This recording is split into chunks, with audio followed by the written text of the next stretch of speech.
Yeah. I was in the Example Setters for a while. I was in the Brickheads crew back with Anacron. I've done a lot of things, but one of the best things I ever did was meet this guy, Matthew LaChappelle. Come on out here, superstar. What's up?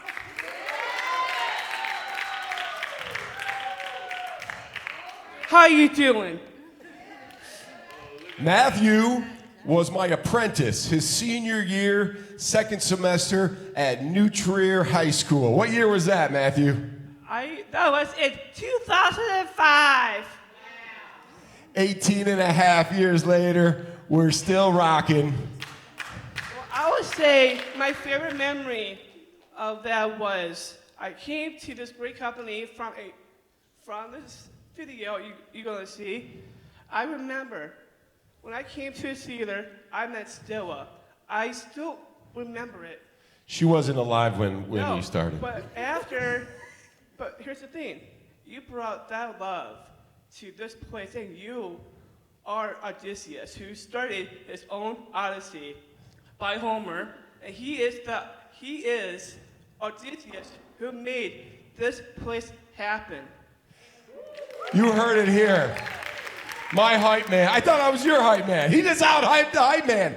Matthew, tell everybody about the film we're going to watch. We're going to watch a film, and then we're going to have a short Q&A with the artist. Introduce the film quickly, and then we'll get going. So, what I'm showing is a piece of art that I made a while back with my friend Sandra, the only Sandra Delgado, who's right there in the audience. There is another Sandra Delgado, but... And so, what I'm showing you in this video is about a young man named Matthew LaChappelle. And here's the thing, it's like he didn't know the world. And this video will show how he overcome it, and he went through a lot of challenges. And now we will show it right now. Enjoy the film. We'll be right back with the artist.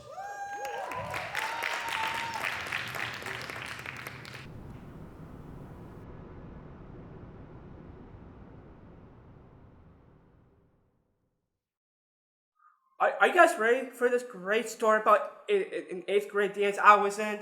All right, here we go. So I'm in 8th grade dance. I'm having fun. I see candy. I see food, pop, and there were balloons all over. Also a DJ playing music. I saw my friends, Dave and Steven, who I knew. They were dancing with their girlfriends. So I went over and I said, hey, could I hang out with you guys? Could I dance? We had a great time and a blast, and we're booking all night. When Deidre comes through those two doors, I'm like, she was tall, muscular, an athlete, really tall. She's like, Matthew, what are you doing? I'm dancing with my friends, I'm having a good time. And he's like, well, Matthew, I don't like you, and you are funny looking. I'm like, well, that's not my fault. She helps me up. She pushes me down really hard. I was crying and I was yelling. When Eleanor saw me crying, she was sitting with me. And she's like, Matthew, are you okay? I'm like, yeah, I'm okay. I'm a little emotional because Deidre threw me on the ground. And Eleanor picks me up, helps me up. And then Eleanor came with me and talked to Deidre. I was truly scared of Deidre. Eleanor did all the talking. And Eleanor said, Deidre, why will you make fun of Matthew and throw him on the ground? Deidre said, I don't like him because I don't respect him and he's funny looking. But then Eleanor says, well, that's not what to do. And you know what? Screw you, Deidre. Eleanor takes my hand on the dance floor. Just like, Matthew, can I just dance? I'm like, sure, why not? I wish they played Chris Whitey, but it was Blue Moon. It was a great song to dance to. We danced. And I said, Eleanor, thanks. And she's like, no problem. At that very moment, the dance was over. And then, here's what happened, guys. Picture this. She kissed me. It was my first slow kiss. It felt amazing. Like, oh my God, did that actually happen? So my dad picks me up from the dance, and I go in the car. And my dad said, Matt, how's the dance? I'm like, it was great, Dad. I had my first slow kiss and my very slow dance. It was awesome. And there was stuff I didn't want to tell my parents when we were going home. So we got home. It was bedtime. I'm like, Mom and Dad, there's something I need to tell you. Here's what happened. When I was at the dance, a student, a person who I knew named Deidre, she made fun of me about how I looked, how I dressed. She pushed me on the ground. And the group, Dave and Steven, did not say anything to no one or to her.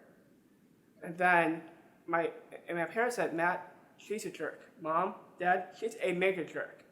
But they told me never give up on myself and keep my dreams alive. So I did, and I overcome it. When I started high school, it felt amazing. I was alive. And I wasn't the little boy that I was in 8th grade. I grew up. And I see a group of my friends, and they came up to me and said, hey, Matthew, we want to apologize of what happened to you in 8th grade. We're not proud of us, what we did, but we should have done something to help you. I'm like, thank you for your apology. And David's like, dude, Matthew, I know you from 1st grade. We played soccer together. You, me, and Steven. We're like your brothers, man. Really good friends. And so, after school ended, I'm walking out the stores with my friends going home, going to the bus. Deidre comes up and saying, hey, Matt, can I talk to you for a minute? I'm like, sure, what's up? Deidre said, Matthew, I just want to apologize what I did in 8th grade. I'm not proud of what I did. Why don't you here with us? We're going to DQ to have ice cream. And I came with them. We're playing football, catching. It felt amazing. So 10 years later, it was my high school renewing. Oh my God, I was so nervous. I didn't know what to expect.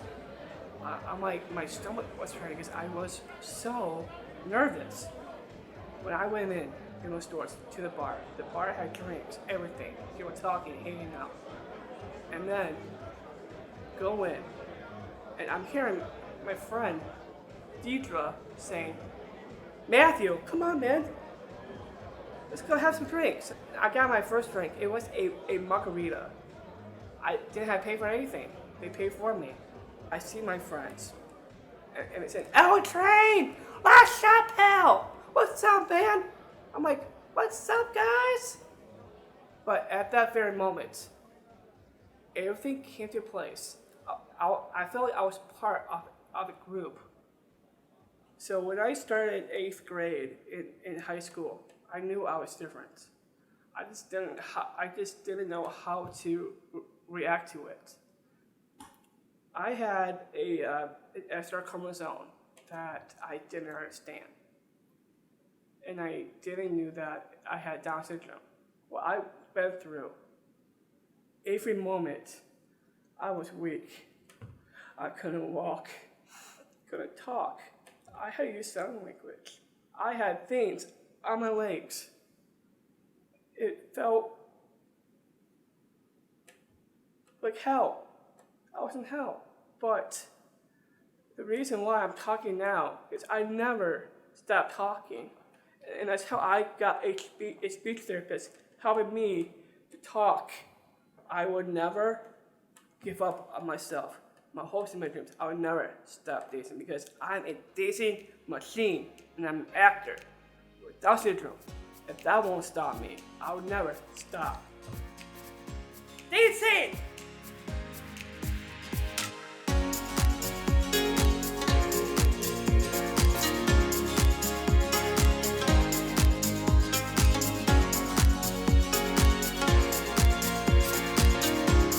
All right, let's give it up for Matthew LaChappelle.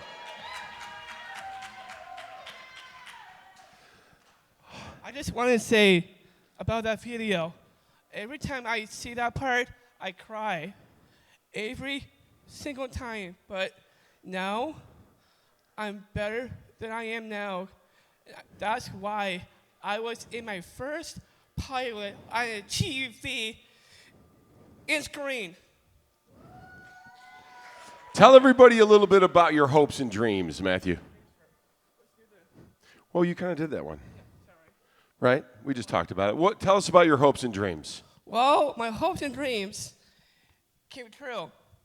After that video, it reminded me of me. And I always dreamed to be on stage again from COVID. I mean, if I touch this right here, it feels so damn good to be back. And I want to thank that Sandra really helped me tell that story. And now, my dream that I wanted to do my whole life, I've been thinking about this all weekend, all week, every week, that I want to be in a show that Sandra has written. And that's my dream right now. No pressure. He knows when to make the ask, doesn't he? Don't put your luck into me. So tell everybody a little bit about the story of your career as an actor. You came to Collaboraction as a senior in high school. Well, okay. Well, tell everyone the story and get to the good stuff. Well, so I'm like 15. I was watching Friends, and I seen Jennifer Aniston, who is my role model, and she was acting. I'm like, someday that'll be me. And now, for my senior project that I made, the three and only Adrian Mosley and Sandra Delgado, and my acting career is great. You made it a goal to really become a professional actor. You got a group of people together to help you on that journey. Then what happened? And then that journey continued, going farther and farther, and having that support through my hero. You know, a lot of people have heroes around. And I've been thinking about who's my hero, like in my soul, in my head. And I mean, you know, me and you have been friends, right, Anthony? But I really look up to Sandra because. No. Me too. No, seriously. Because that she has been in Law and Order. She has been in different theater, singing, and everything. And I wanted to do that too. And I really want my dream to be just like her. Well, you're getting there, right? Because you've been taking acting classes with the ABLE Ensemble, which is an amazing acting program for people with special needs, superheroes with special needs. And then you did this movie, which helped you move on your way. Yeah. We got you an interview with who? With Stuart Talent. Stuart Talent signed him as part of their agency. And then tell everybody about your second audition. So actually, Ethan and Sandra thought, you know, they've been in Stuart Talent before, how they started acting. And it's like, hey, I'm ready. My goal was to find an agent. And now I found Stuart Talent that helped me where I am. I mean, I was like 15, looking at the TV, watching movies, and now here I am. Stuart Talent really helped me to get where I am. And tell everybody about what you just did. And so my I can't believe it because if I tell you the whole story, could I? What? Okay. So. Yeah, you can cry. No. Oh. So it was a I found well, my friend Sandra knew someone who I think her name was Amy Armstrong, who was my agent who found it for me, and she reached out to a cast member. I think it was Carly Glenn, who wrote this great pilot TV show called I Didn't Want to Be Mental. And it's about a young boy who is 20 years old who lives with his Aunt Leslie. But the sad story was that Frankie was adopted by a woman who had bipolar. And the aunt starts being mental, so now Frankie feels like an outsider from his uncle and his cousins, but he doesn't feel like an outsider through his aunt. We'll get to the part about you. So they wanted someone to play that role who has Down syndrome to play that role, and I said that it was like so quick. That's what Sandra said. So quick. And I'm at work, and I got this email saying, oh my God. So I'm looking at my phone like this. I'm like, oh my God. I actually got the TV show. And this is my first TV show. I mean, it's like throughout my whole entire family, I was the first relative, great godson on set. So Matthew shot a Chicago-based television pilot. He's the third name on the call sheet. You could probably figure out what that means. And if the show gets picked up, they've actually invited him to become a part of the writer's room. So here's the thing. So they want me to be Frankie and write about Frankie based on what my hobbies were. And now I'm going to make that a reality who I am that I could bring to that character. And last question. What do you want everybody here to know about people with special needs and people with Down syndrome? So, based on theater, it's all different ways about learning disabilities. And they want to share their story. And for me, as a person who has, I never told everyone this because a lot of people are afraid about sharing what they have inside. I'm glad that I have Down syndrome. And that's my first time telling you on stage through all this audience right now today. And the thing that I realized that people with disabilities want to be heard in their voices. And that's why that I showed that video, because people with disabilities are like you. We want to be treated as human beings without disability. But for me, I have Down syndrome, but I'm still a man, and I'm always part of you guys. Because I'm a human being, and this is my odyssey in my journey. I've been thinking about it a lot the last couple of minutes. And I just want to say that you're my hero. I love you, brother. Let's give it up for Matthew LaChappelle, huh? Yes. But my hero is Sandra Digato. But you're my hero. That's my hero right there. Thank you, everybody. Matthew LaChappelle. Never give up. Keep dancing.